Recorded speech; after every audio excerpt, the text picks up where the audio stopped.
except not trying, and that was by Michael Jordan. I think that really resonates with us officials, and I know definitely for me personally.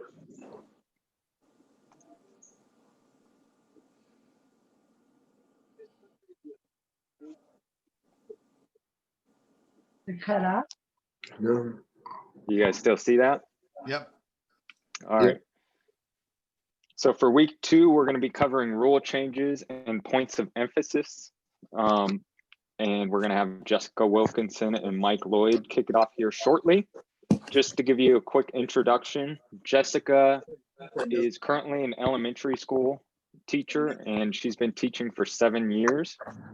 And with today's situation, she's teaching virtually, and she works for Tacoma Public Schools. So thank you, Jessica, for doing that. I know it's a tough situation right now, and just appreciate your adjustments because I know it's really hard on teachers.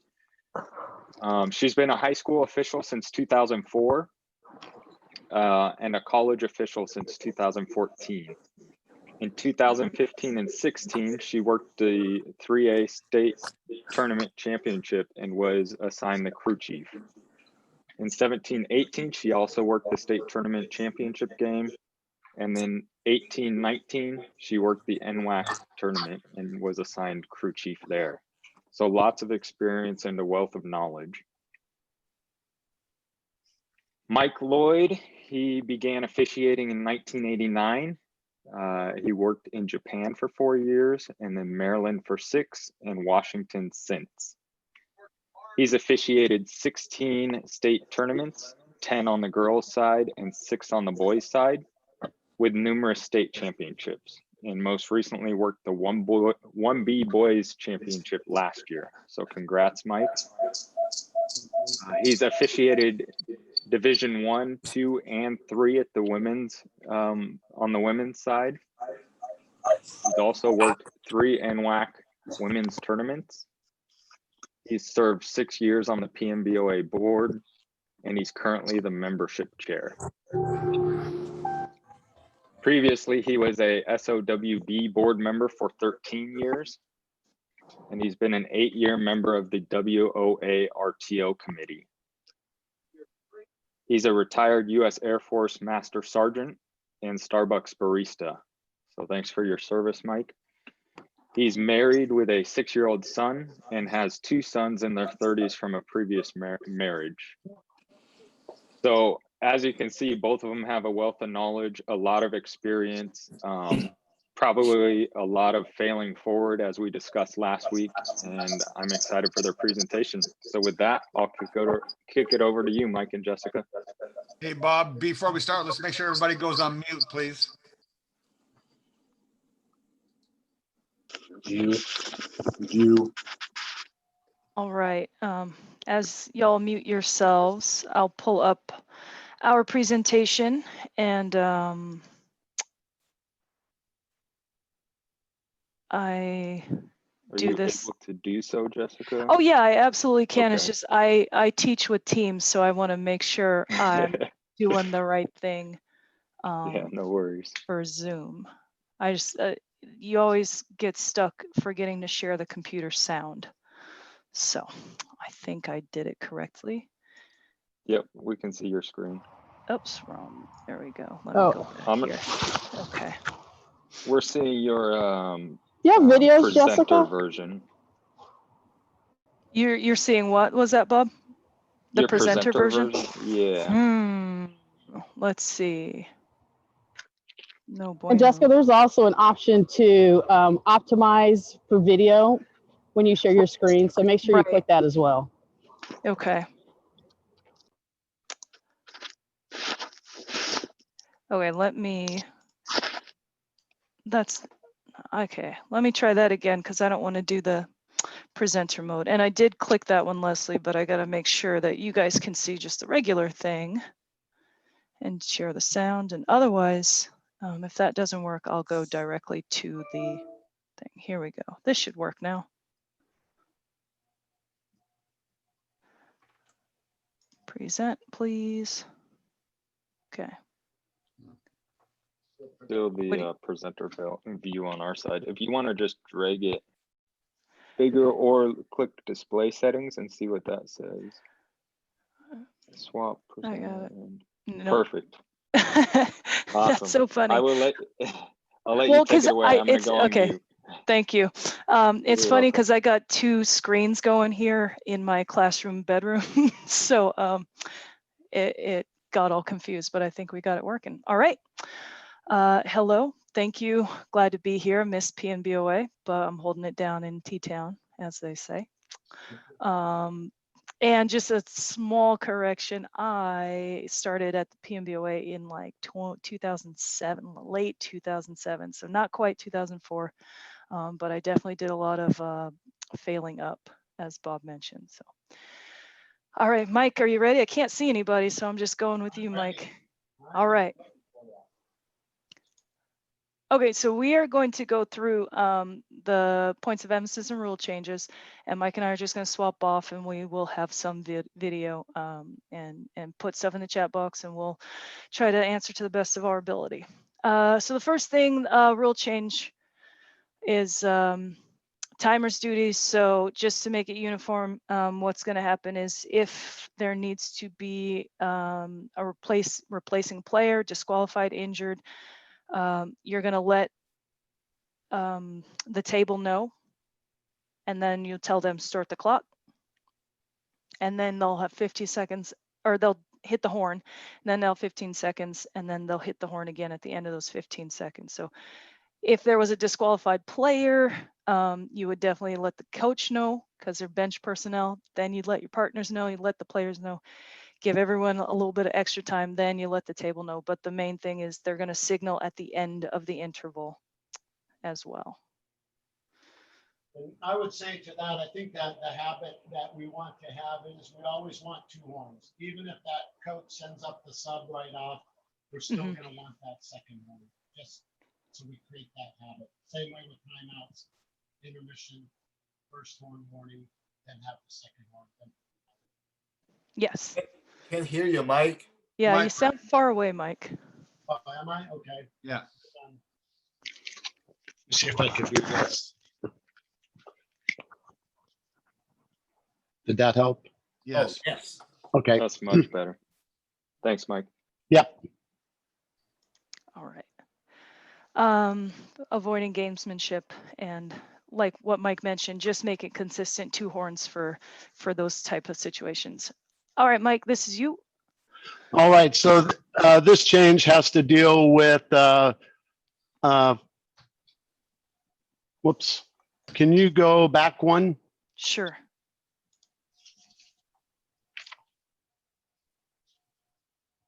Oh, okay, sorry. Yeah, go ahead and click through it. Click all the way through. Right. So this one is about the game shall be forfeited when there's no authorized school personnel available to supervise the team. That's what this is. That's what the change in yellow is talking about. As far as we're concerned in the state, it's almost like determining player eligibility. This change is not something for us as officials to determine whether or not, like, we've kicked out a coach and somebody comes down to coach the team.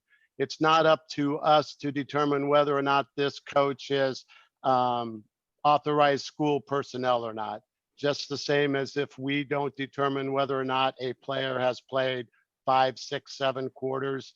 If there's a concern about it, the opposing team can address that through their athletic director. Okay. And Question about that. sure. So are we supposed to ask, and if the other team wants to protest at that point, do we ask at that point? No, we do not ask. They can put in the protest. Yeah, to be honest with you, a team can protest anything they want. If they want to protest the fact that you missed a block charge, put it in the book and continue to play. In the end, it's up to the WIAA to determine if it's a misapplication of a rule or anything like that. But no, we do not ask if that person is authorized school personnel, no more than if some coach came up to you and said, hey, that player's played, this is their 6th quarter, they shouldn't be playing. you know, again, we want to protest it. Go ahead. You can put the protest in the book and we continue to play. Does that answer the question? Yes, thank you. Okay, so the next rule change is just, it's mostly a clarification where the head coaching rule, the official, you may warn the head coach unless the offense is judged to be major, in which a technical foul shall be ruled. 2 free throws plus ball at the division line, throw in for a throw in opposite table. And that is to clarify that the official does not have to give a warning. A warning is one of the tools in our tool belt, but if it's egregious enough, then you can pass right over that tool and give them a technical foul. Okay, so that was the thing, and I've been in that situation too, where I should have given a T, I shouldn't have given a T, I gave a warning, it didn't work, and by then it was too late. So I got some examples, well, just 2 contrasting. The first one is just simply a warning. Let me see if I'll get it going here. And of all the clips that we're showing, they're not meant to shame or embarrass any of the refs. Situation involving Rule 4-48 in issuing a coach an official warning. The dribbler here attempts to drive the lane and kicks the ball to the outside, charging into the defensive player. The lead official here on the baseline makes the correct call on a seemingly straightforward play. Let's go back, look at the same play, but this time let's focus and isolate in on the coach and his behavior. Okay, now let's look at this play, especially the coach and his behavior. On the initial whistle, the coach is obviously a little bit frustrated. The hands go up in the air, which certainly gets our attention. As the coach rises to his feet with the official reporting to the table, there's some comments exchanged, which the calling official chooses to ignore. We inbound the ball. The coach is now out on the court trying to get the official's attention, which eventually he does. Play is stopped. We communicate to the partner where we're spotting the ball. We warn the coach to the table. We let our partners know that the coach has been officially warned, and now we get the ball back in play as quickly as possible so we can move on and the coach refocus his attention to the players. Okay, it's probably a little bit choppy, but hopefully y'all heard that, where it's just basically that wasn't super egregious and a warning was enough, right? And here's going to be the opposite. I got the timestamp, so let me find the timestamps. And so with this play, we're going to have a trap just past half court, and the coach is going to disagree with the call of an intentional foul.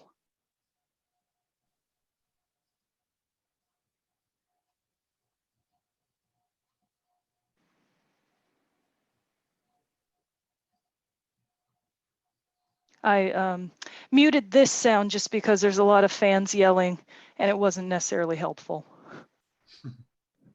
Hey, Jessica, really quick, do you mind Yes. playing that back and potentially touching on how we'd like to have 2 officials get together and 1 stay out to see the players, as it looks like all 3 of them kind of come in?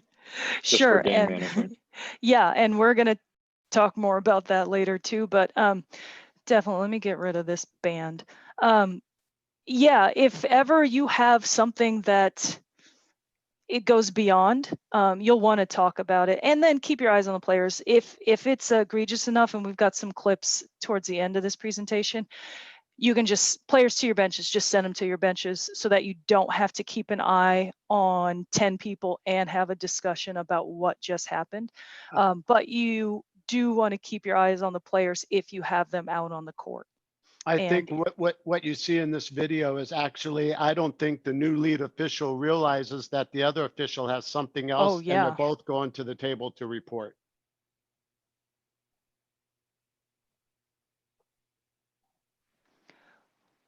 Yeah, so the center should stay back then, where he kind of Right. just lollygags in. Yeah, but they're both walking up to report right now, and the other guy goes, "Oh, okay." That's a very poor intentional foul signal if that's what he's calling. Yeah, I don't want to rag on them because that's not the point of this video. We got plenty more later. But the main thing with this is if ever a coach, the coach wants an explanation, you can talk him back. You can go There's his over hand. and There's actually his- talk to him. He's Oh, starting to. yeah. But if he goes out to Ooh. half court and yells at you, I mean, that's an easy one. So that's the difference, right? And because in both clips, the coaches had reactions, right? But one was within the game enough that a warning would suffice, and the other coach came out to half court outside of his box, was demonstrative with his disagreement, and that's an easy tech. You lose credibility if you come at him with a warning at that point. All right.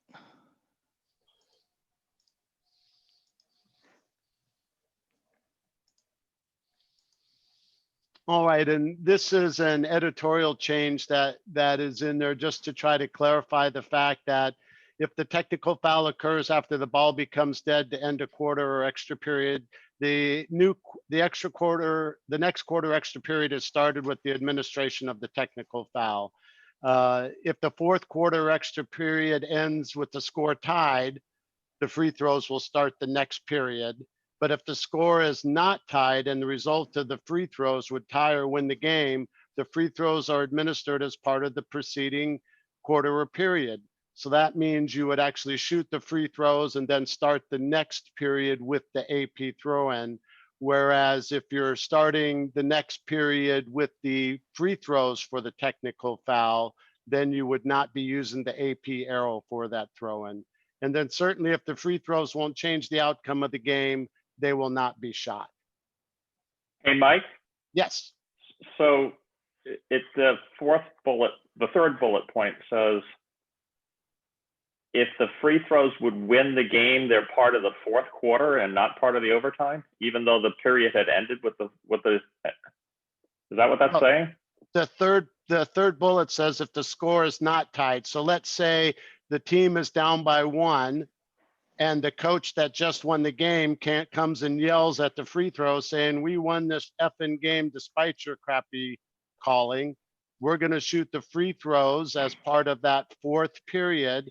And if the kid makes one of the two, it's tied and we're going to go to the overtime. If they make both free throws, now the other team has won. I'm not sure what you're asking, Steve.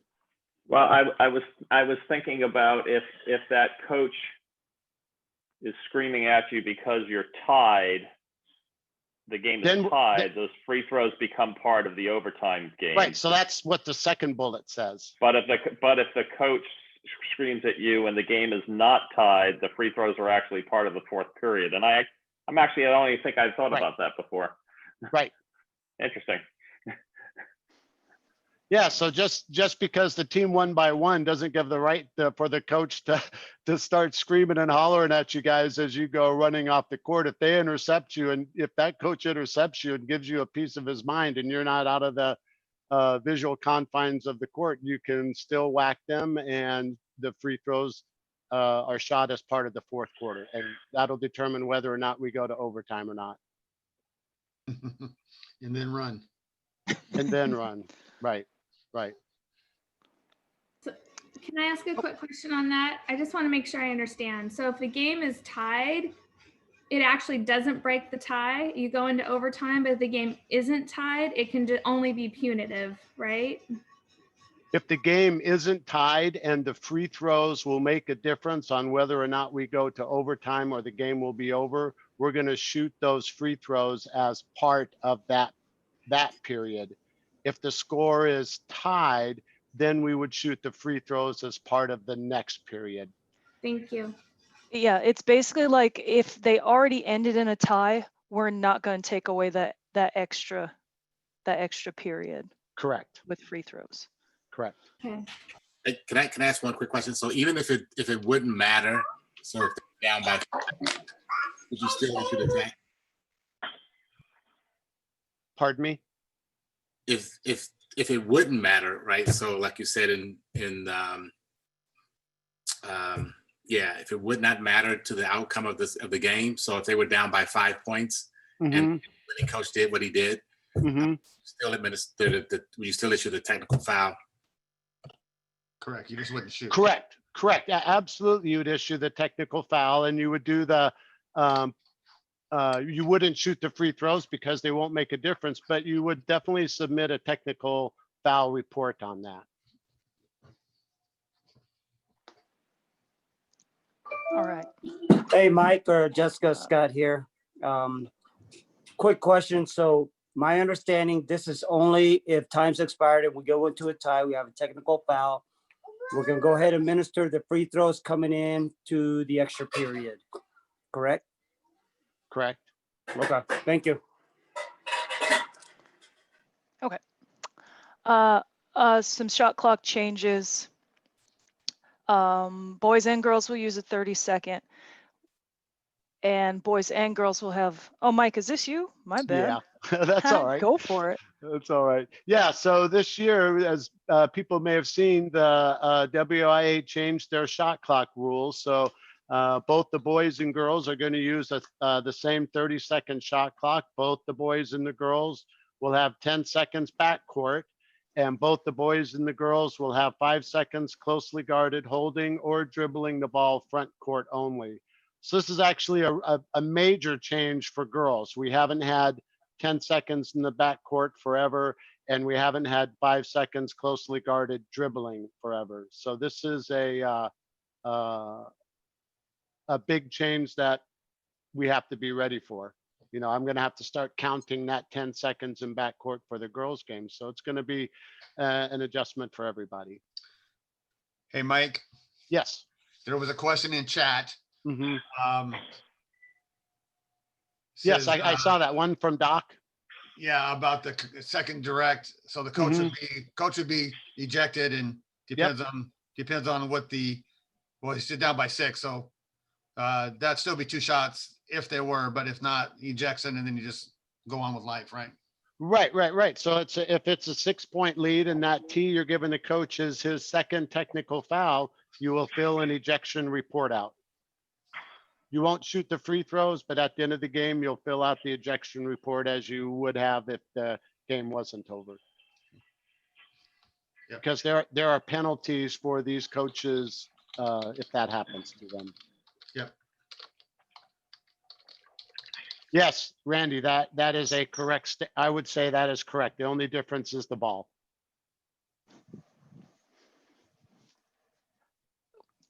Okay. So now we're going to touch on the points of emphasis. We'll start with the block charge. They're in the front few pages of your rule books for this year, but we're going to start with the block charge. We'll touch on signals in the reporting area, court coverage areas, palming, carrying, and clarifying intentional flagrant fouls. So that's the fun part. So blocking, charging, descriptions, definitions in chapter 4, rule 4, I should say, and defining guarding. And there's a lot to guarding, establishing legal guarding position, but there are 2 basic differences: whether the player has the ball or whether the player is stationary without the ball.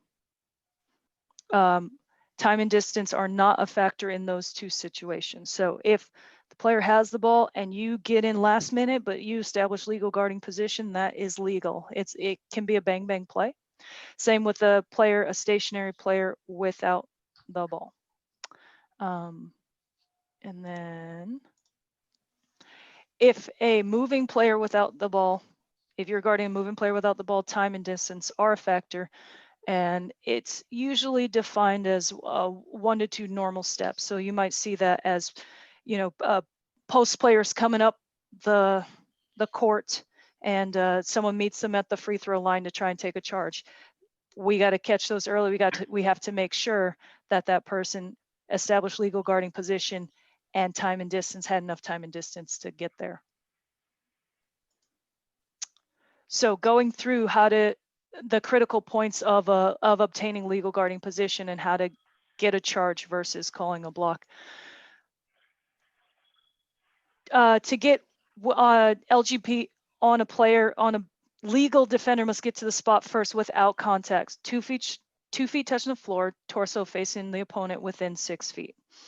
That's basically it. If the person has the ball 2 feet touching the floor, torso facing the opponent within 6 feet.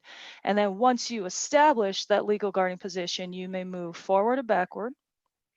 You may move like diagonally as long as you are not moving into the opponent when the contact occurs. The defender may jump vertically or within their vertical plane. A lot of times you might hear people say, oh, they went from A to B, so that's a foul. And that's just jargon for saying they didn't jump straight up, they jumped at the player. And even though they might have jumped with their arms straight up, if they're moving laterally on that jump, it would be a foul. The defender may turn or duck to absorb contact. As long as they establish legal guarding position first, they can shield themselves. And a player is never permitted to move into the path of an opponent after the opponent has become airborne. Whether that's for a shot or a pass, it's automatically going to be a block, and that is a major safety concern. Lastly, a player who extends the shoulder, arm, hip, leg into the path of an opponent causes that contact is not considered to be legal guarding position. These are tough, but you might see them try to, they think they have it, and then someone Euro steps around them, so they might kind of lean in that direction and then fall. You can't do that. Not too much. You got to stay within your vertical plane. Any questions on that before I show the video? Let me know. Yeah, we kind of covered this last week too, so I'm glad you're recovering it. Good. It's never enough when it comes to Oh my gosh. Nope. No, it is not. No, it is not. I mean, even creating this presentation and looking up clips and stuff, I was like, oh yeah, that's super helpful. All right, so I'm not going to show this whole thing, but I'm going to show parts of it. So this is the Officials Institute. He's got a lot of great clips on YouTube, and they're recent. This one is specifically talking about the 2020-2021 points of emphasis. So if you get a chance, look it up. And actually, I'm going to, I will unmute him once I find we're going to 115. So here we go.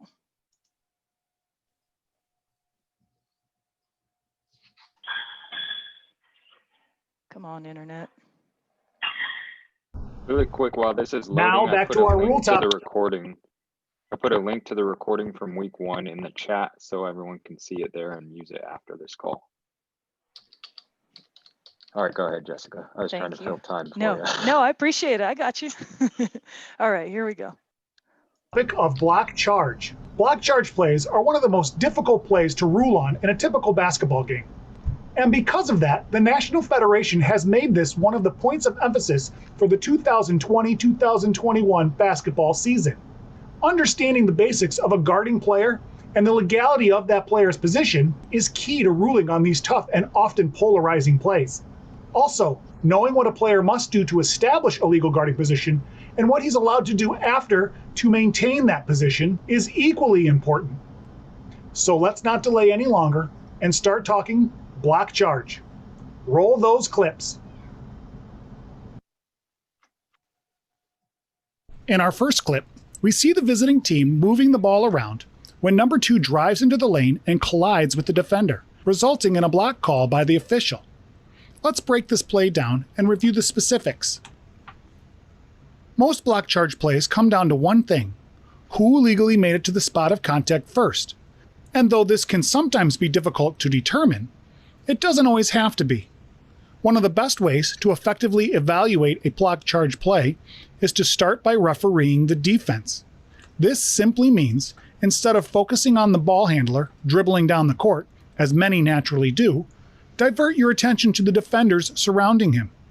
Because The first step to correctly ruling on a block charge play is determining if the defender established a legal guarding position. So how do we do this? Well, according to Rule 4, Section 23, there are only 2 factors that are needed to establish a legal guarding position. 1. The guard shall have 2 feet touching the playing court. And 2. The front of their torso shall be facing the opponent. That's it. So the defender in this clip has established a legal guarding position. And the fact that he obtained this position just fractions of a second before the contact happens does not change his legality, because when guarding a player with the ball, there is no minimum time or distance required to obtain an initial legal position. Since we have now determined the guard has legally arrived to the spot first, when contact occurs, it becomes the responsibility of the ball handler. This should be ruled as a player control foul. Let's watch this one more time.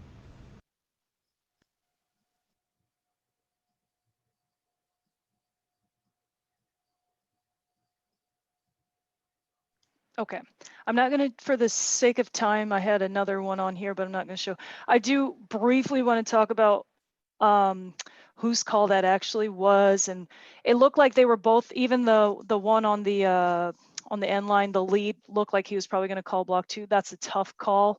I don't know that Trail actually saw it, was probably a little straight lined, and then showed right away what he was, he went fist up and then he showed right away. And those are just tough. We got to stick with our fundamentals so we get out of trouble there. I can't say I wouldn't have called a block also, but I don't want to get in trouble when it's not my primary defender and it's not my primary area.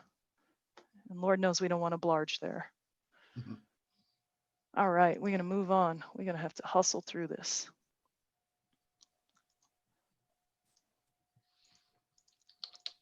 Oh, sorry, Mike. Here you go. That's all right. All right, here we go. All right, so one of the most important tenets of good officiating is good communication.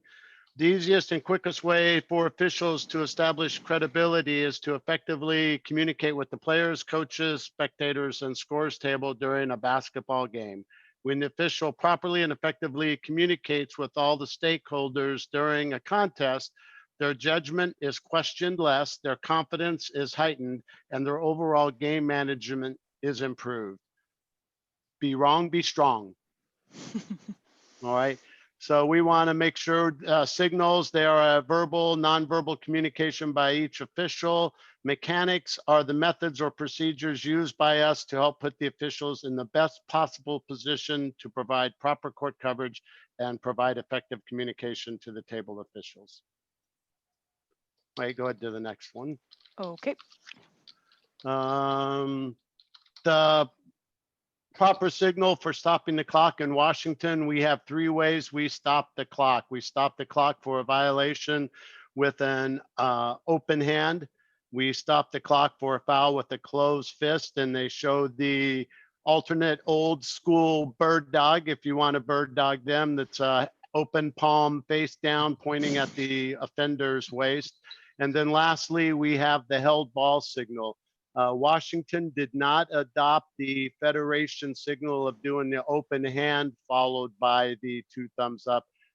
Here we still want you, if you have a held ball, come up with the thumbs up right off.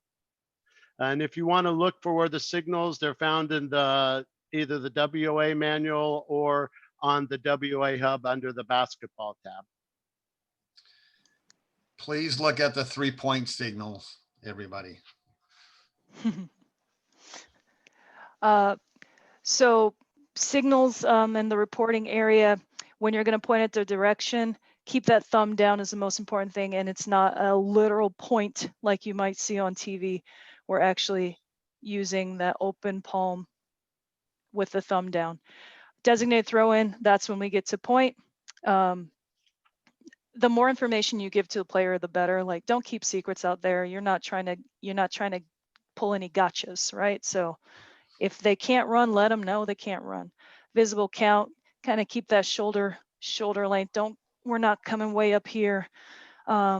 Subs, it's just a bend of the elbow. We're not doing little finger stuff. Come on, So we want to be crisp. We look good out there. Two-hand reporting, we all love it. Just make sure that you stop at the in the reporting area. We're not walking and talking like rec ball when we're doing high school games. Right. The one thing I'll say about the beckoning subs real quick is it's not the hands out in front of the face and you're just flicking your fingers back and forth. And another thing that I see often too is the players bringing in the subs with one hand and then they have their other hand up because they're stopping play and they're forcing it to the table. So the player's being beckoned, but it looks like they're being held up too. So if you need to hold your hand up to stop play, just hold your hand up to the partner that has the ball. Absolutely. All right, next one is the timeout information. We have our 60-second timeout, which is the fingers in the middle of the chest out.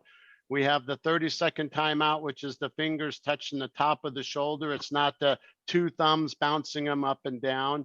The not closely guarded, which is an important signal, is your arms extended out, your hands kind of cupped to show everybody that you do not have the player closely guarded. And then the last one is the tip ball, used to show that you saw the defense touch the ball last before the ball goes into back court. The thing I'll say about that one is be careful showing too early where the offense actually ends up touching the ball after you're doing the signal and they end up touching the ball last in front court. I tend to try to wait till the ball actually establishes back court before I show the tip signal myself. And then we can also, we use the tip signal, I think, as a kind of a preventative. If we've got that shot taken from way outside that's falling way short and the lead's getting ready to blow the whistle for the out of bounds, if you want to show that tip signal real quick, that way if the lead takes a quick peek at you, because that's what I do, I'll look to see if the trail's showing me a tip, I can make the correct call first, as opposed to thinking, oh, it's a short shot, we're going the other way, and I give it to the other team, and now my trail's going tweet, tweet, tweet, and coming in to tell me, hey, that shot was blocked.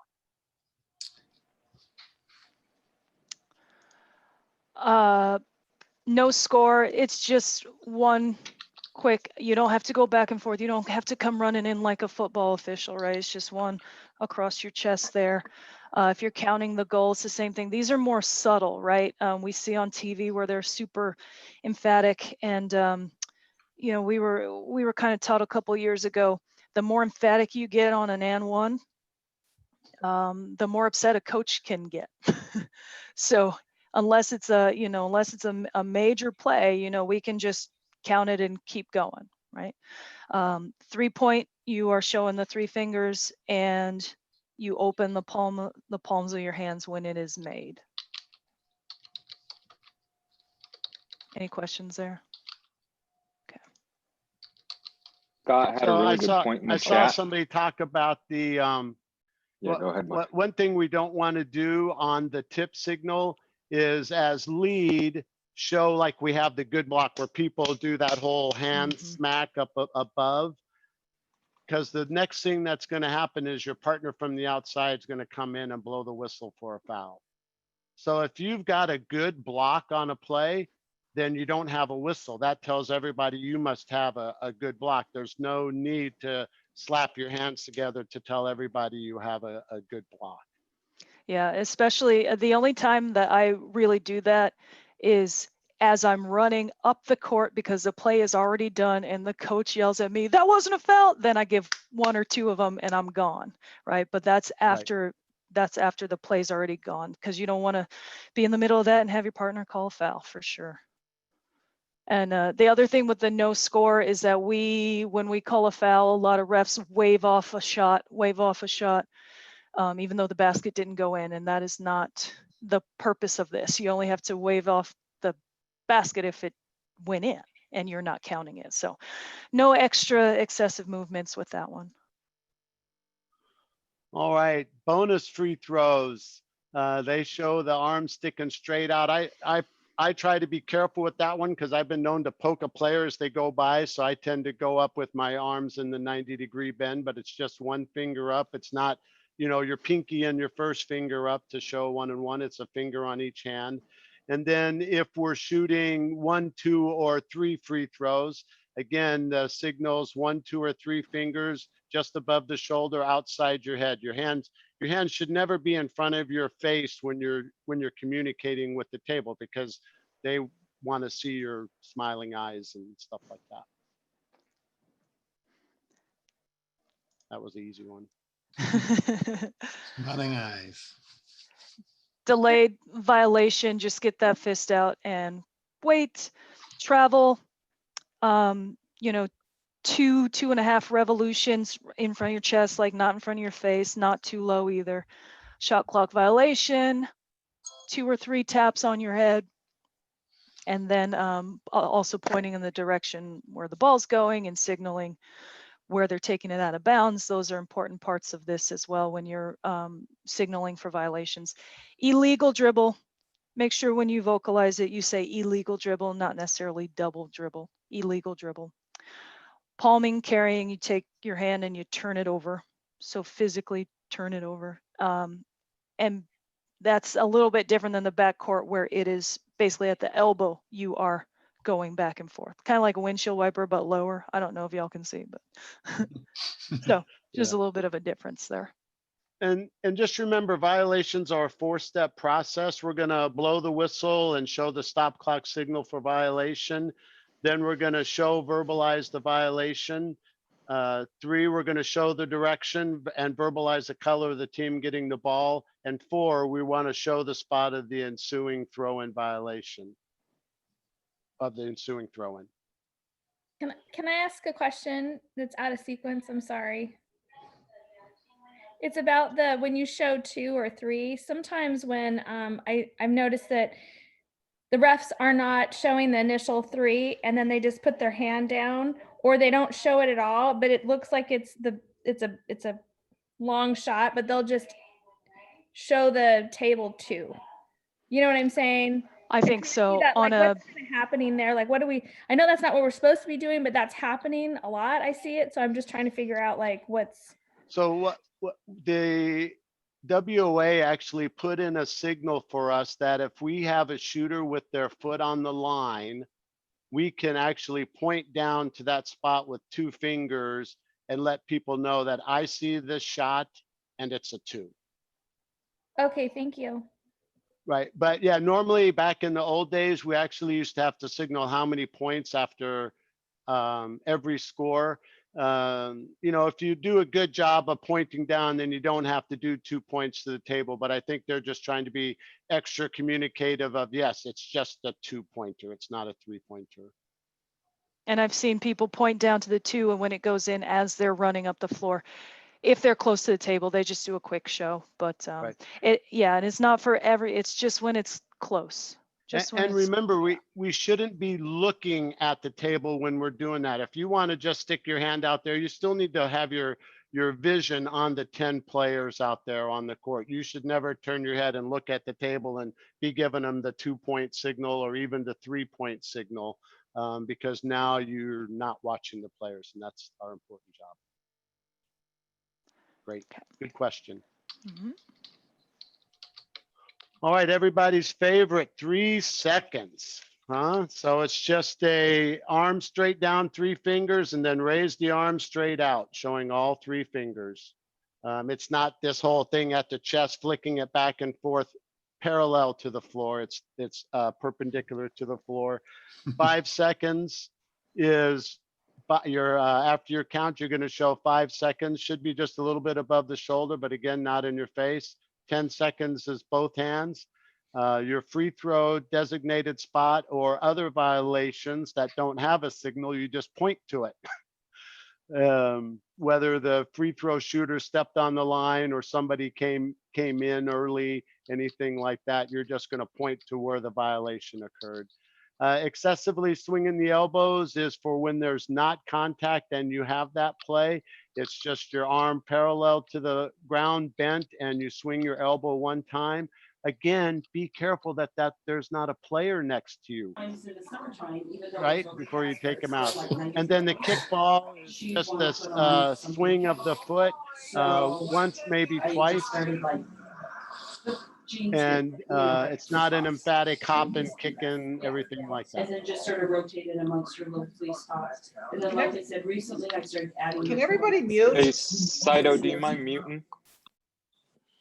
Thank you. Well, Appreciate yeah, it. because of the heat. Oops. And I should have turned that. Okay. Thank you. Illegal use of hands. We usually say hit. I don't think you'll get knocked for saying hit, maybe at state, but technically it's illegal use of hands. Not in front of your face because they have to be able to see you. Same with a hand check out there. Holding, it's not casting. Like I just went fishing this summer, I caught my first fish. I'm not good at casting, but I can show a hold. Blocking, we are hands open in high school games. Push is a push. Really, I've seen people mime and it looks good where they're like, there's a brick wall right in front of them. And then player team control, we don't go behind the head anymore. It is fist up, then punch. And as Mike says, make sure there's no players near you. Yeah. Just remember for foul calling, that's also a 4-step preliminary process. We hustle to the reporting area, stop and perform the 4-step reporting process. The preliminary involves blowing the whistle, showing the stop clock signal. Then we're going to verbalize color and number of the offender, show the type of foul signal, and verbalize, show the consequences. And then we're going to hustle to the reporting area, stop, and while making good eye contact with the scorekeeper, which is probably the most important part, we're going to verbalize the color, verbalize, show 2-hand number of the fouler, show the type of foul, and verbalize and show the consequence. Exactly, Jeff. Color, number, foul, consequence. 2 spots.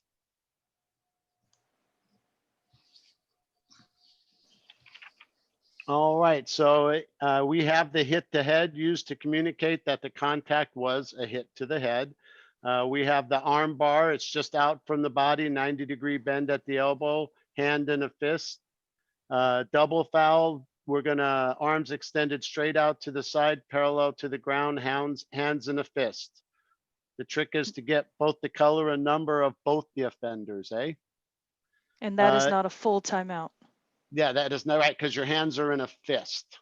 The intentional foul, arms crossed over the head. You know, and we saw the one video clip where the official had the intentional foul. His first signal looked like it was above the head, but when he went to report it, it actually looked just kind of like a high hit to me. So we want to make sure arms crossed above the head, hands are in a fist. And once you show an intentional foul, very difficult to downgrade. If you're not 100% sure, you can always just come up with the common foul, have that conversation, and upgrade if necessary. And then on the technical foul, just don't break your fingers. When we have technical fouls, it should be very calm, cool. The less emotion we show in that technical foul, the more that we can keep things from de-escalating or from escalating. Yes. All right, and then here's our reporting area. In Washington, we have a big reporting area. We've got that whole area. It's basically, you know, everything inside that volleyball court that's above the 3-point line. And the thing you want to do is you want to make sure when you get to that spot, you stop. It's not like the college where there's a lot of walking and talking. In high school, we want to get to that spot because we don't always have the best tables in the world. And it's a great habit to get to that spot, make the good eye contact, and report.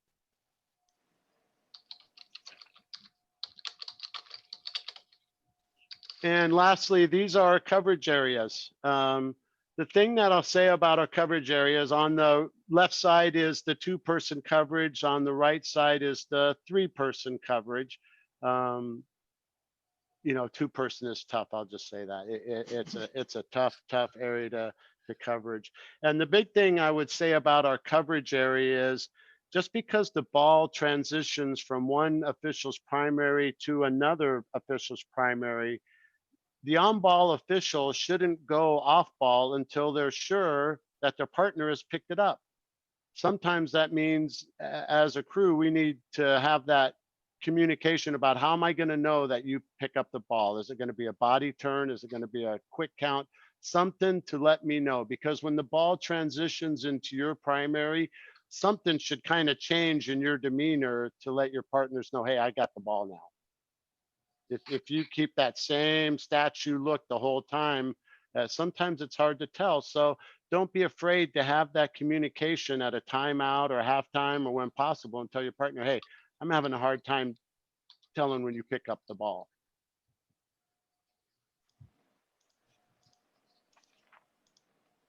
Perfect.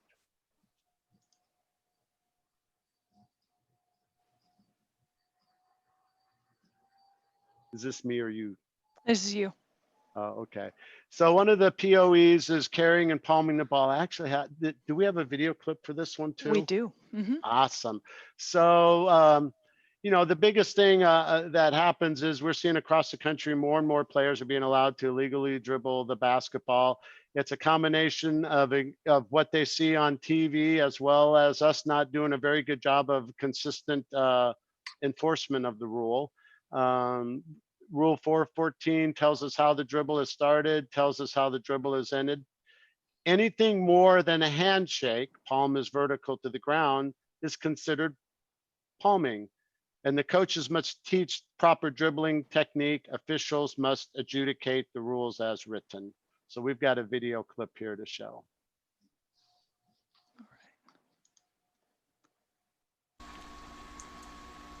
Hi, and welcome back to our next segment of Rule Review. Sorry, I'm gonna... Many officials like to pass on this because they think it's a game interrupter. But in fact, as we will show you in the clips coming up, there is a huge advantage that can be gained by the dribbler if this is not called properly. So let's go ahead and get started. In our first clip, we see the dribbler come up the court and try and beat his defender by quickly changing his direction, only to have the official call a violation for palming the ball. But was it? Let's take a closer look. As the defender moves into the front court, we recognize the dribbler putting his hand under the ball, here, indicating a very high possibility of the ball coming to rest and ending the dribble. As the dribbler continues his motion to change direction, the ball not only comes to rest, but starts moving back upward as the dribbler continues the movement of the ball in the other direction. This gives the dribbler a huge advantage over his defender and should be ruled a violation, as the official correctly did here. Let's watch it one more time.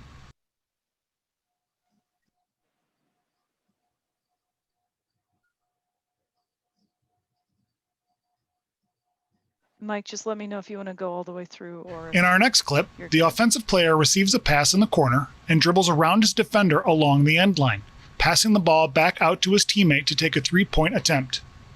But was this dribble legal? Let's zoom in and take a closer look. As the player starts his dribble and makes his way around his defender, his hand falls below the center of the ball here, once again bringing our focus to the possibility of the ball coming to rest and the dribble ending. As the dribbler continues, he guides the ball in a straight horizontal line before once again pushing it down to the floor. This pushing action causes the ball to remain stagnant as it is carried from point A to point B. This should be ruled a carrying violation. Let's watch it one more time.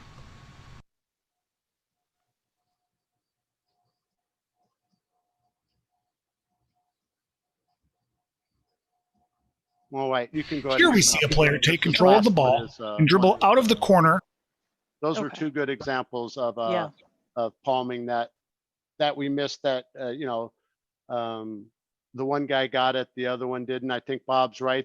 The lead could be out wider on that one, but it looked like they were looking directly at the play as it was anyway. So they could have had a whistle on that. Okay. And adjust. Nope, here we go. All right, so intentional and flagrant fouls. So this is we're nearing the end of the presentation, and I'll, back it up, depending on what we need. Okay, so there's still a lack of concern for enforcement of intentional fouls. A lot of that might be because we're not sure what's a call, or we used to play, so we're like, oh, that's a basketball play. It's just a hard foul, you know, but we are preparing these kids to play either at the next level or to just play safely. We do enough rec ball where we've seen people, they're not being safe. So if we make these calls now at the JV level, at the high school level, even at the AAU level, and we're consistent, it will eventually clean itself up. Maybe not completely, but we gotta be on our game so we can clean up the game. Strategic fouling is a part of it. And so we need to understand the difference between a common foul, an intentional foul, and a flagrant foul, and have the conviction to make the correct call. There's a lot of times, I remember being at Rainier Vista, and you know, there was a foul at the end of the game where it was a hold, and everyone just wanted to get out of there, and it was, oh, come on. And my partner just knew it was an intentional foul because the player didn't go for the ball, and even though they were 8, he took a lot of heat, but it was the right call. It's also critical for officials to get the first foul, which will help prevent the game from becoming more physical. So if we get the first one, it won't hopefully escalate like I've got some clips showing that it did. So this first clip these are the tough ones. And even in here, I'm going to mute this video because the announcers are not huge fans of the call, but these are tough ones because by rule, if they're not going for the ball, if they are fouling designed to stop the clock or prevent a layup or anything like that, by rule, it is an intentional foul.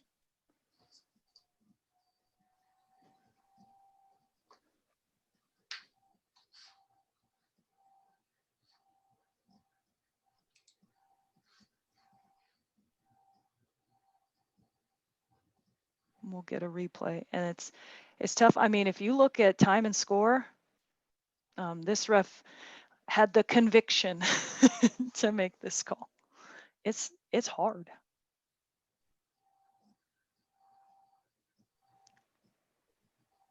But she's right. The 2 little taps on the hip. I mean, that's a great call. I think that's exactly what the Federation wants us to call.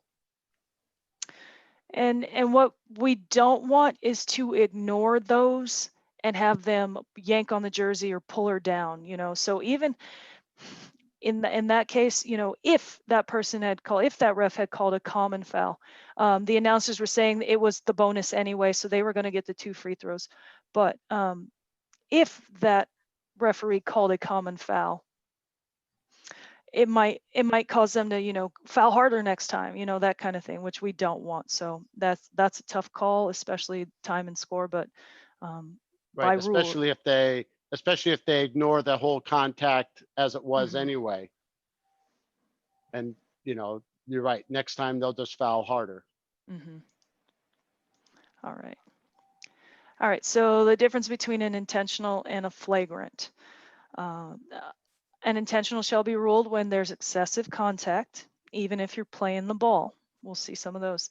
The contact neutralizes an opponent's obvious advantageous position. Contact away from the ball, an opponent who's clearly not involved in the play. Contact that is not legitimate attempt to play the ball and is designed to stop or keep the clock from running. Contact with the thrower in. Intentionals may be personal during live ball or technical during a dead ball. This list is what will guide you, and your partners will help you. But if you see contact and you think, ooh, you gotta go through this checklist in your mind. The foul counts as one of the player's 5 fouls or one of their technical fouls if it ends up being a technical as well.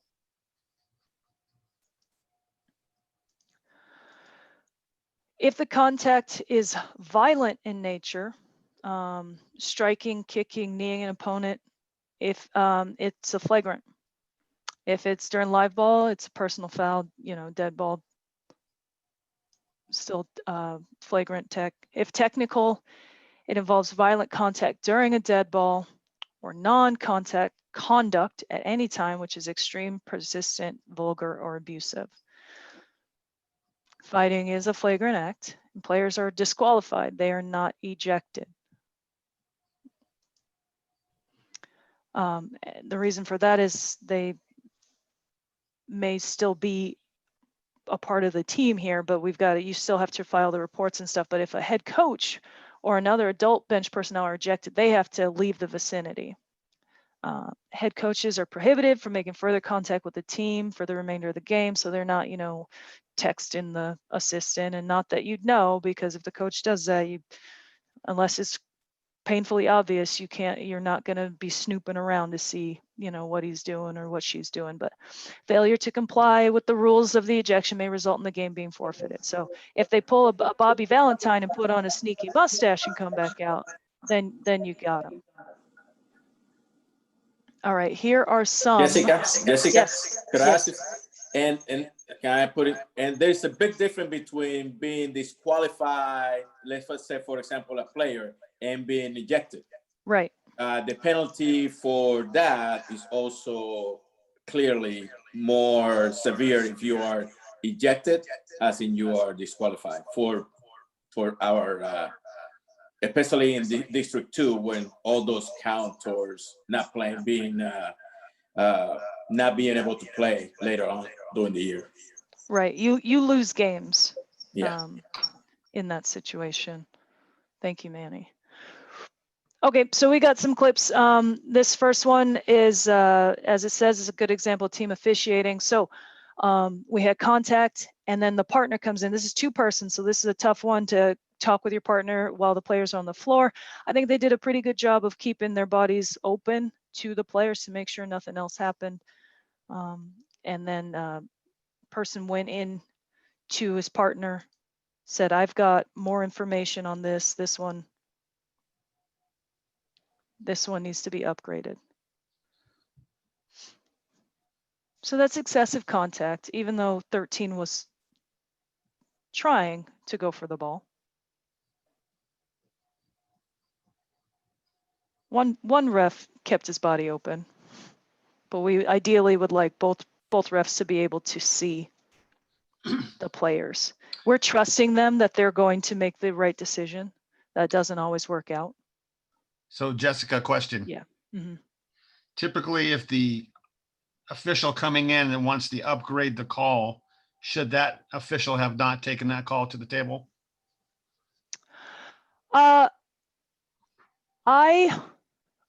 If someone comes to me with information, geez, I've heard it either way. I like if someone comes to me, then I'm going to trust them and report it. I don't like leaving them hanging, just be like, well, it's yours, take it, But I honestly don't remember what the guidelines are, because it kind of changes. This is what I would say about that. If we have a double whistle on the play, I think that the information can be given. If let's say I go to you, Jeff, we have a double whistle on this play, and I go to you, Jeff, and I tell you, hey, from my angle, that was an intentional foul. She just grabbed the player from behind.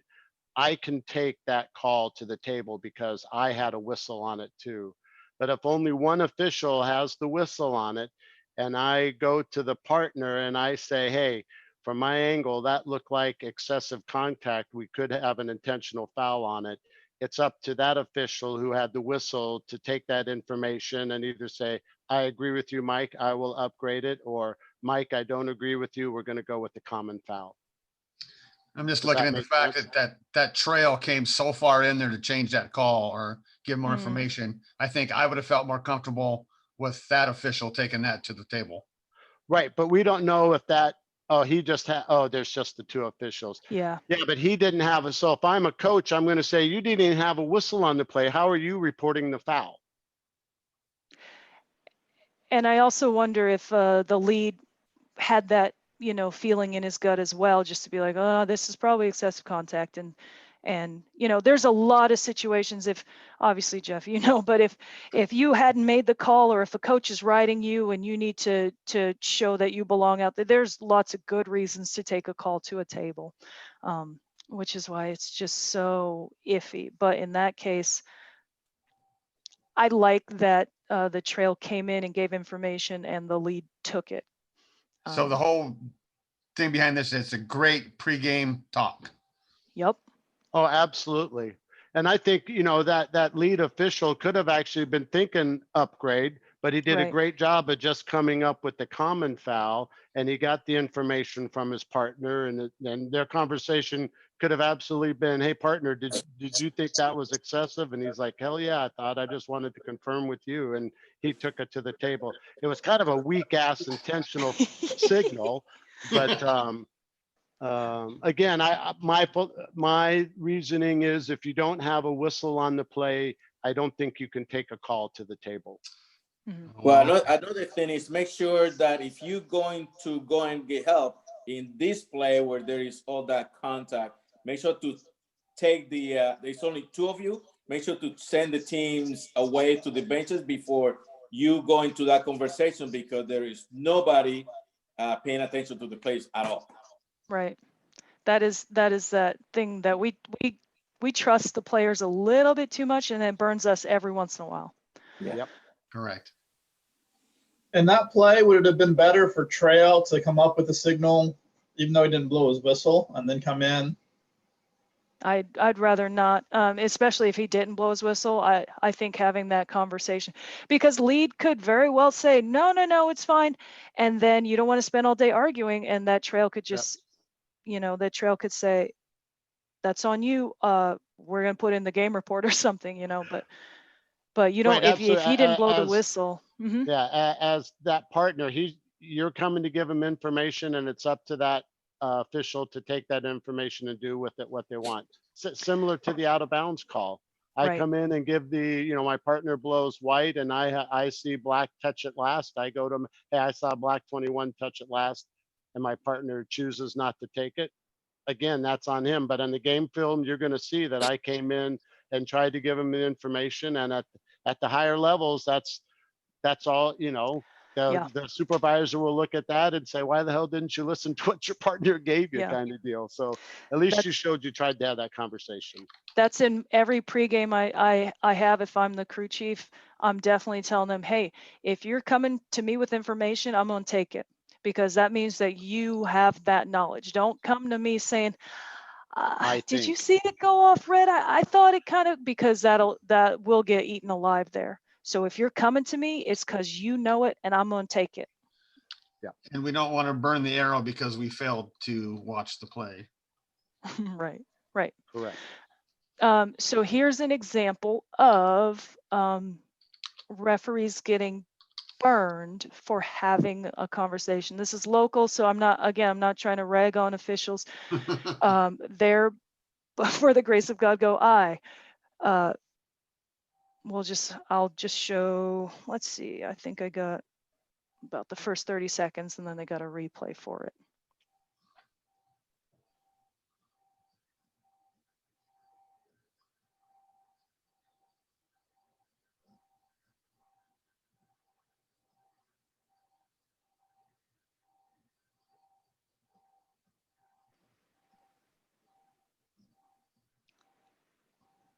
So I'll just show that part again, because there's a lot happening here. Is really interesting. First, our new lead gets taken out on the sideline but I mean, like, everything went wrong here. I feel bad for these guys. Our new lead got taken out in transition, and so our C had to cover this play. And then our C knew that was hard contact because he wants to talk to his partner, and unfortunately, the players had a little extra.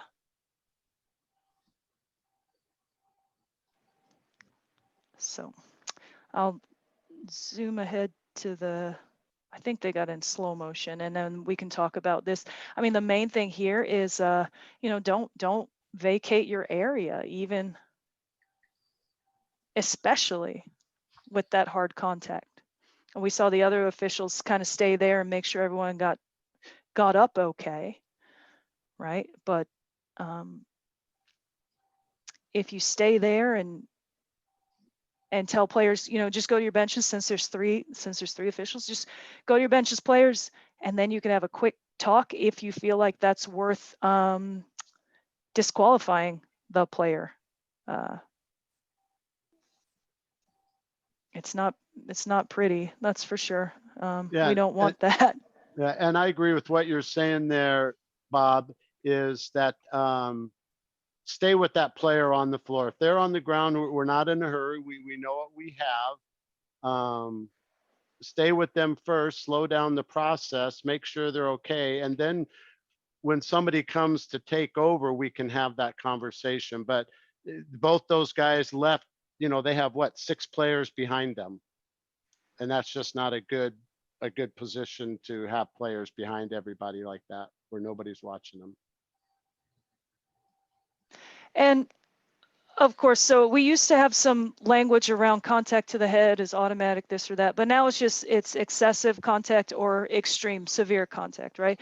And with that play, just, that is definitely excessive. You could have a conversation whether that's extreme enough to warrant a flagrant. And that also depends on the feeling of the game, right? You have a little bit of a rivalry. You got some multi-sport players, so you usually have a couple football players playing basketball out there, and maybe they bring in their toughness. And is it too tough? So that's part of the feel that we have to have as officials to know whether or not that's a common and intentional or a flagrant. All right, last one. Hey, we didn't do too bad on time. I thought we'd be way later. Can you let that play go on for another second and then look at the red bench? Sure. Let me rewind it so we can get a. Just at the end of that, after that, they make that call.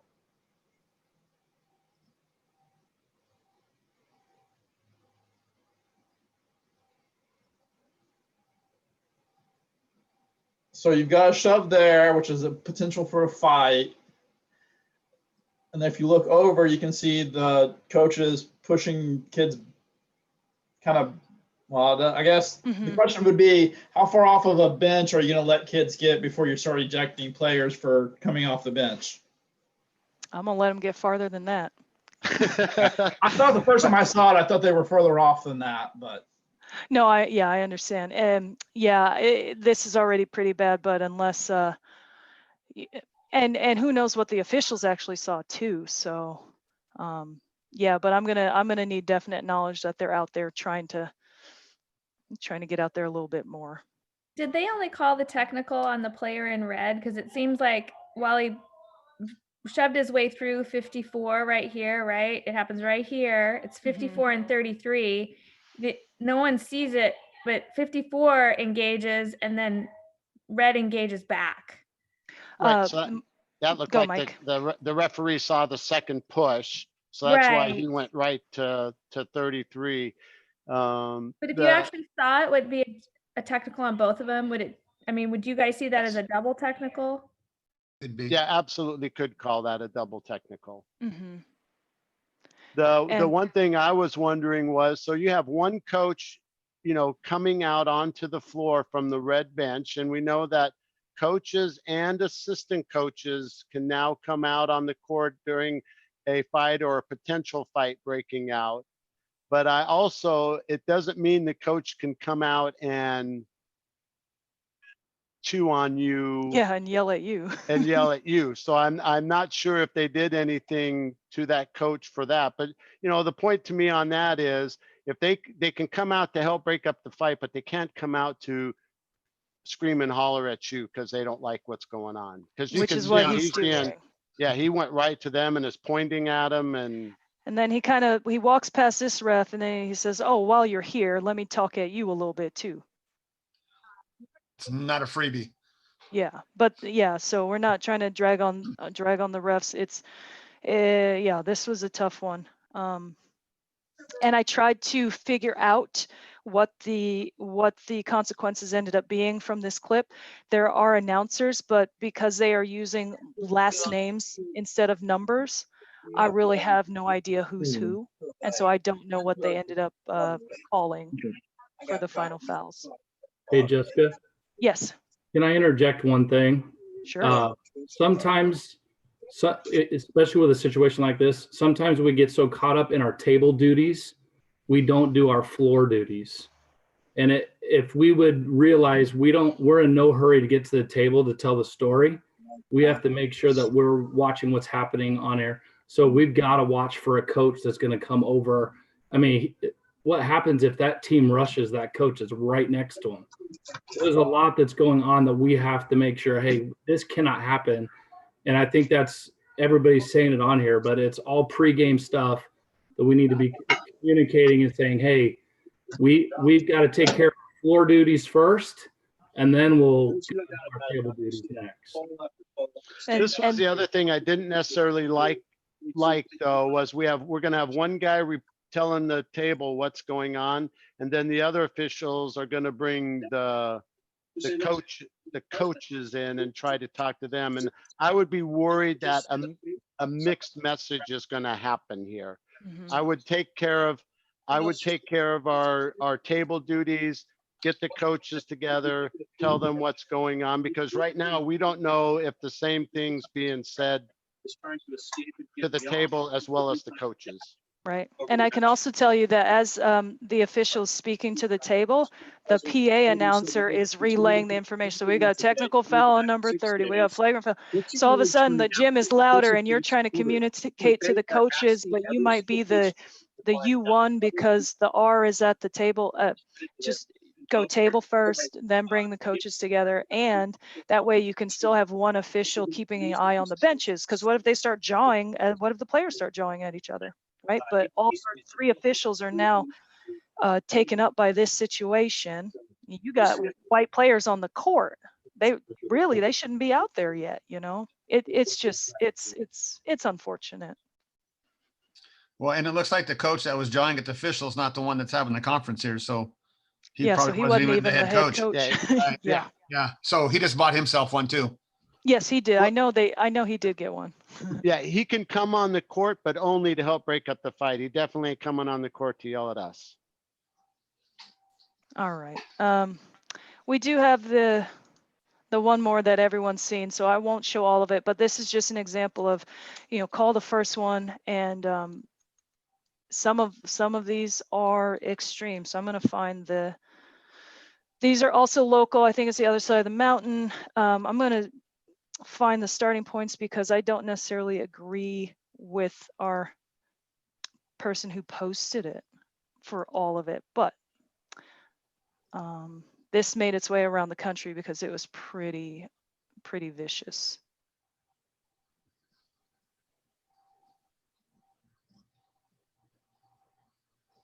It's a tough one to see, but they'll show a couple replays. The main one with this is the wind up and the follow through. I know there is language around that being a determining factor in women's college basketball. I haven't seen that language in high school yet, but it'll eventually make its way here, I'm sure. That wind up and the follow through, just, that tells us, well, that's too much. Okay. Well, that is excessive. That's what I would call it. That's well, what it is. Yeah, and that was the first one. So same game, same players, same officials.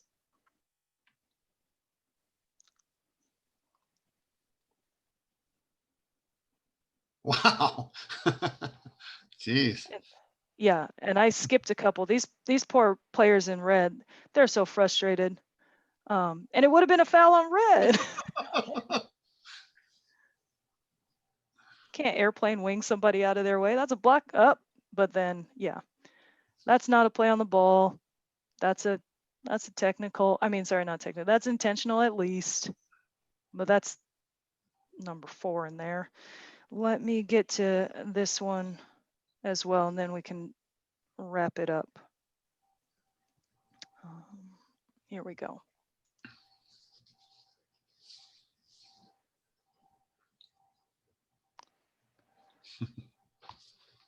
The ref called this one a hold.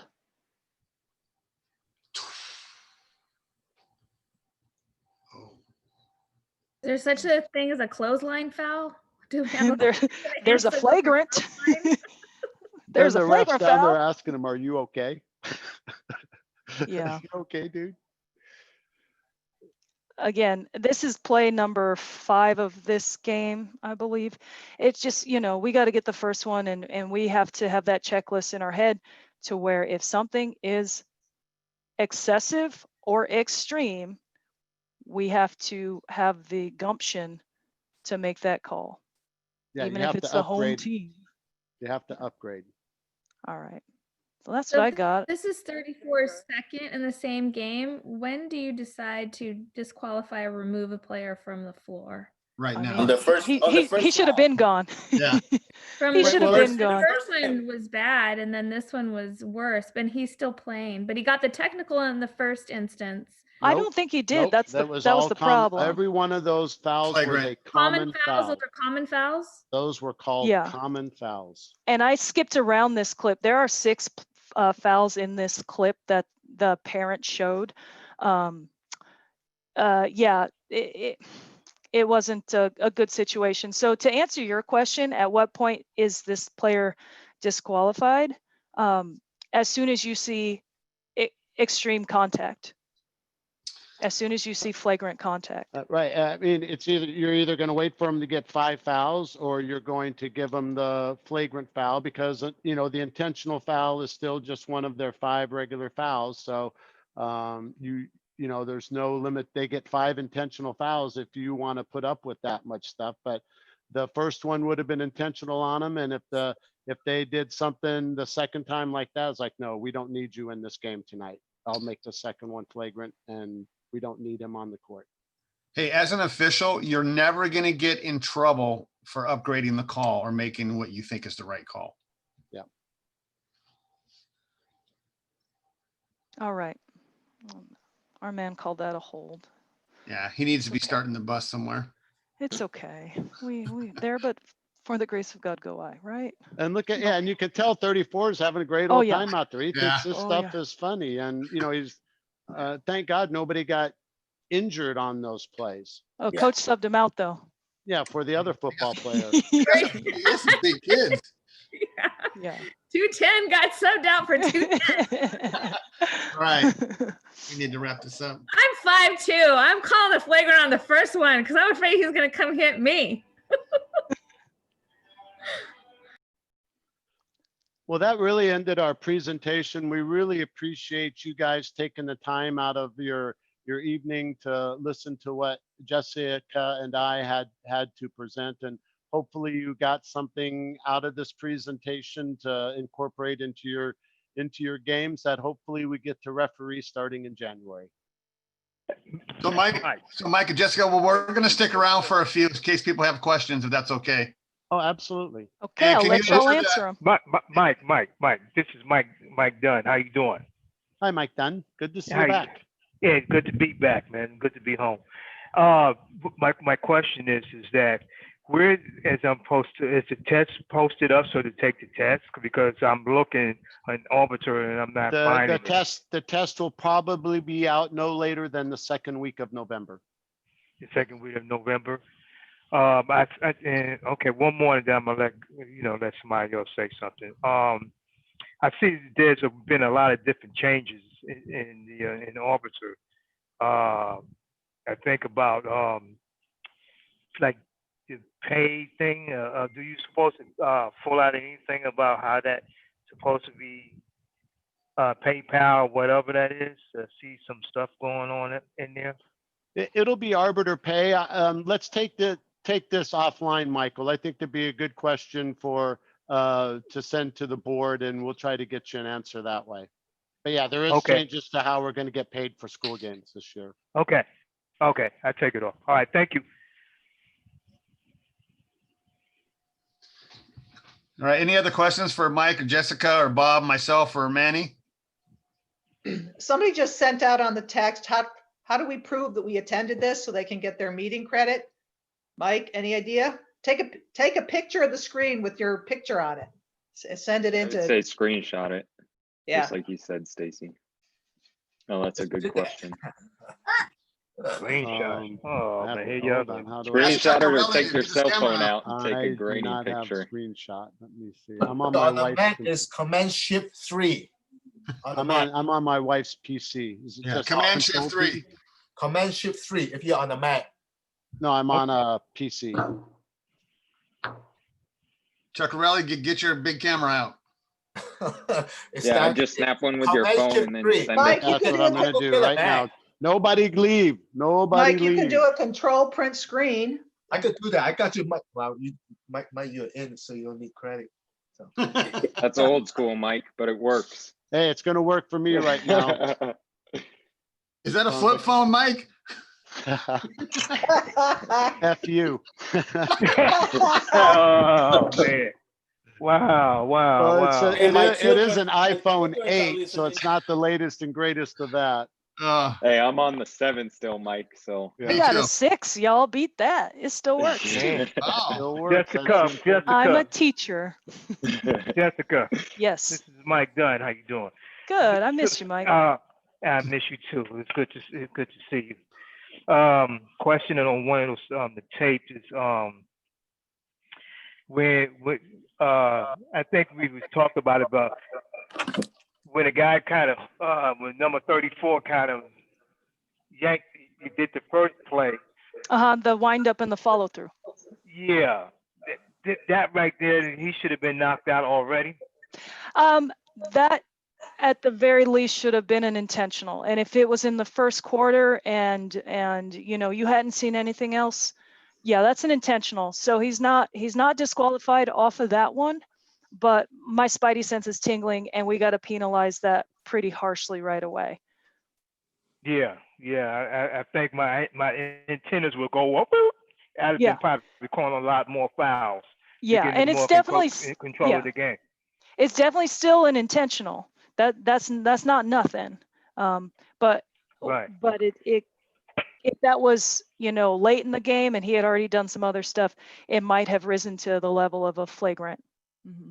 You know, another thing that you have to remember is that those players, you can have 5 intentionals or 4 intentionals still playing in the game.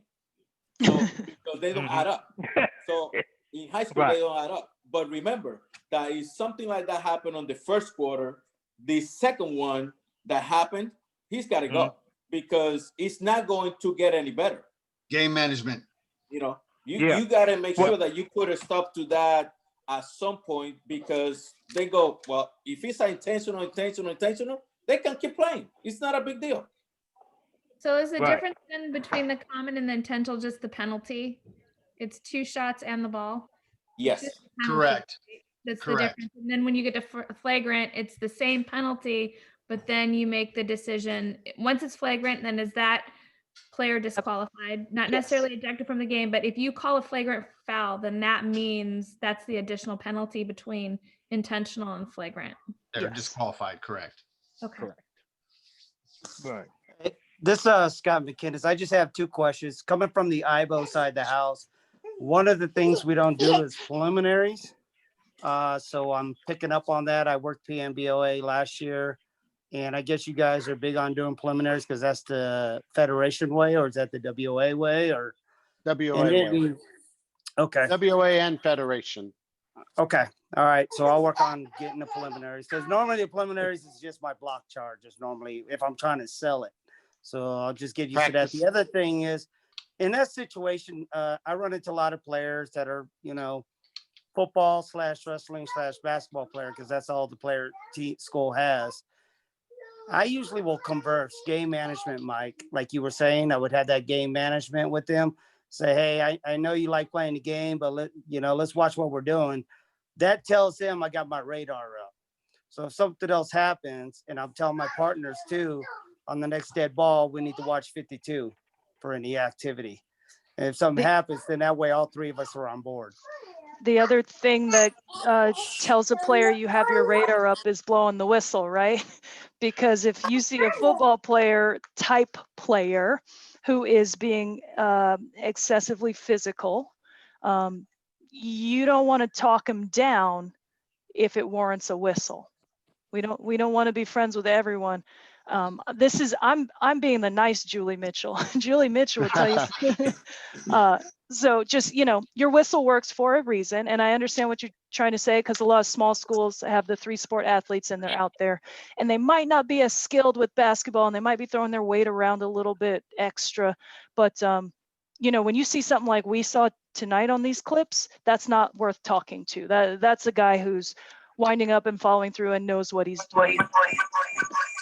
Yeah, I agree with that 100%. That first play wouldn't have been talking to, that would have been an intentional foul. And I'll tell players, I say, hey, this is not football. We were playing basketball out here.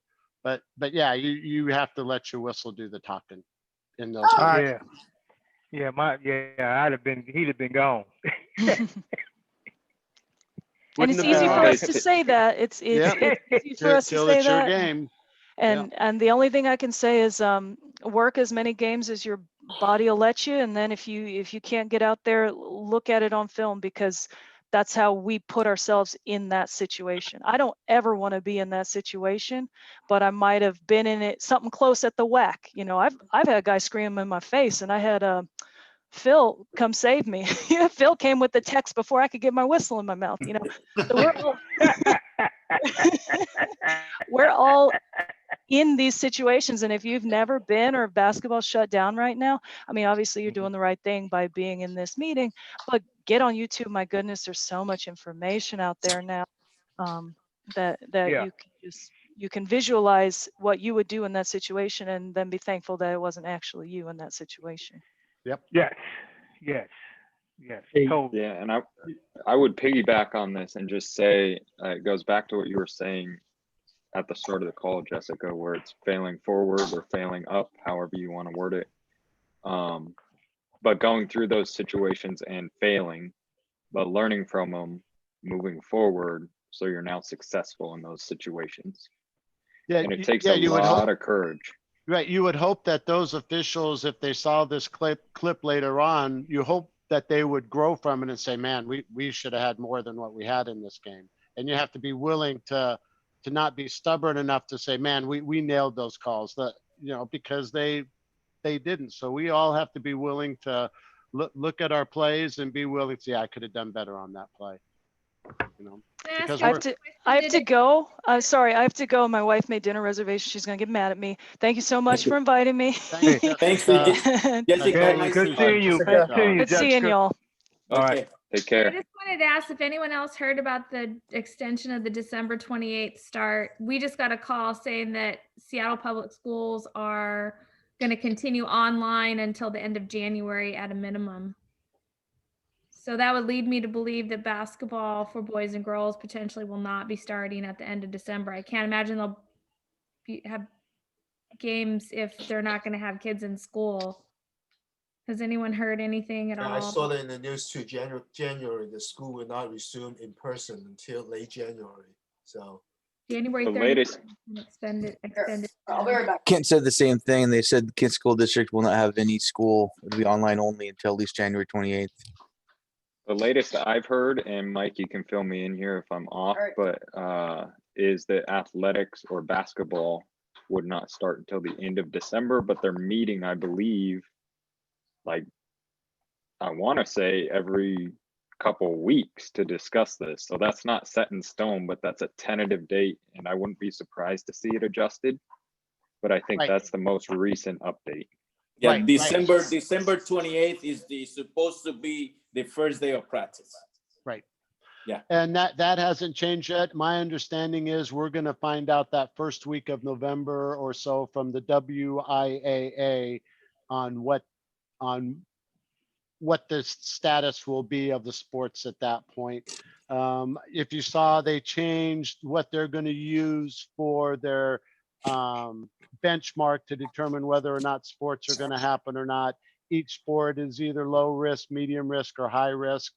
Basketball is a high risk sport, so it needs to have the lowest numbers. And, anybody who's paying attention to those numbers right now, they ain't going down. Yeah, not good.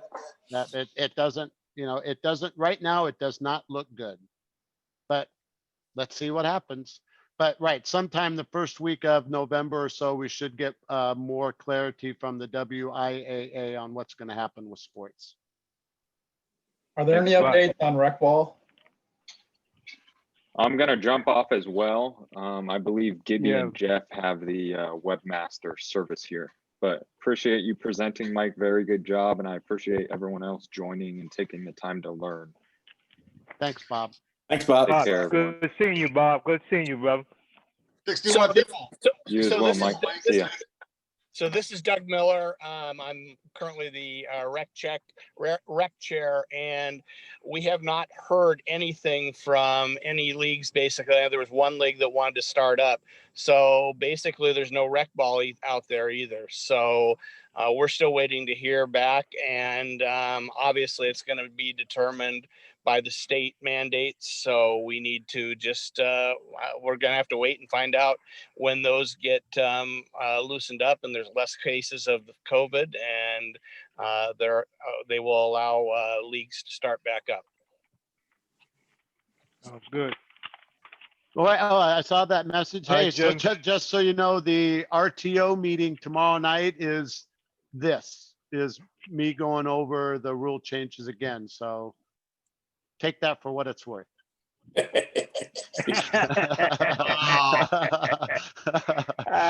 you know what I mean, hear it once, hear it twice. That's going to be your choice. 12 hours of Mike Lloyd. Nowhere better to be. I love you, Jeff Shelton. Yes, Yes, yeah. sir. Hey, Okay. guys, it's good seeing y'all guys. I'll talk to y'all later. Thanks, Anybody everybody. else? Thanks for taking the Anybody time. else have any more All right, questions? If not, it's ice cream time. Yep, ice cream There they all time. go. Okay, All right. thanks again, everybody, for being here. Next week we have a couple of presentations, and tune in, and there will be an email with all the information about the academy going forward. Yeah, it's 2 days next week, right? Tuesday, Wednesday? Yeah. Yep. For 2-person and 3-person coverage. Yep. All right. Right Good night, about. everybody. Thanks, Good night, everybody. everybody. Good night. Okay. All right. Thank you. Yeah, you're welcome.